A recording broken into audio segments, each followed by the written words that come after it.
भारत में 5G network trials शुरू होने वाले हैं। टेलीकॉम डिपार्टमेंट ने टेलीकॉम कंपनियों को 6 महीने के लिए 5G स्पेक्ट्रम का ट्रायल करने की इजाजत दे दी है। लेकिन अब एक्ट्रेस जूही चावला ने 5G नेटवर्क ट्रायल्स रुकवाने के लिए दिल्ली हाई कोर्ट में याचिका लगा दी है। आइए समझते हैं कि पूरा मामला क्या है। टेलीकॉम कंपनियां काफी समय से सरकार से 5G ट्रायल्स शुरू करने की मांग कर रही थी।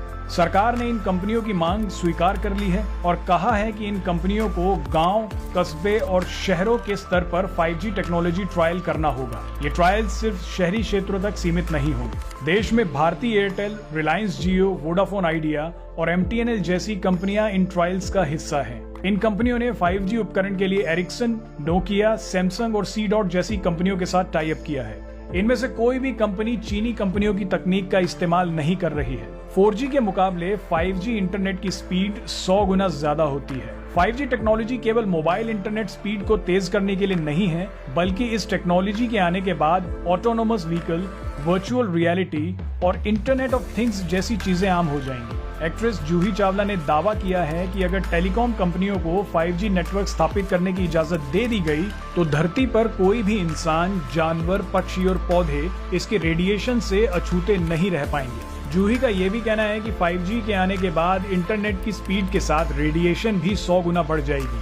24 घंटे 365 दिन हमें रेडिएशन में रहना होगा। अब सवाल ये है कि क्या 5G नेटवर्क आपकी सेहत के लिए खतरनाक है? रेडिएशन 2 तरह के होते हैं, आयोनाइजिंग और नॉन आयोनाइजिंग। आयोनाइजिंग रेडिएशन की तीव्रता ज्यादा होती है और वो शरीर की कोशिकाओं और DNA को नुकसान पहुंचा सकती है। एक्सरेज और गामा रेज आयोनाइजिंग रेडिएशन के उदाहरण हैं।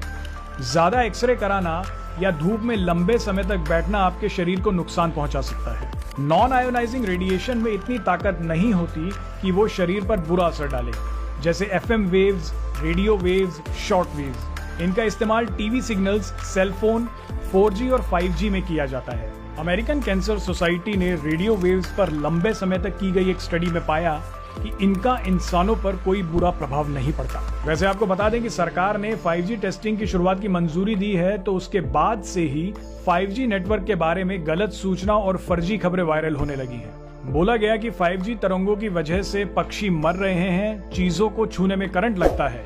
ये भी दावा किया गया कि 5G रेडियो तरंगों की वजह से कोरोना वायरस फैल रहा है। डिपार्टमेंट ऑफ टेलीकम्युनिकेशन ने कहा कि यह सब अफवाहें हैं। 5G नेटवर्क और कोरोना वायरस के बीच कोई लेना देना नहीं है। दूरसंचार मंत्रालय द्वारा कहा गया कि SERB यानी science and engineering research board द्वारा की गई किसी भी स्टडी में ऐसा सामने नहीं आया कि 2G, 3G, 4G और 5G सेल्यूलर टेक्नोलॉजी की वजह से इंसान, जानवर या पौधों को किसी भी तरह का नुकसान होता है।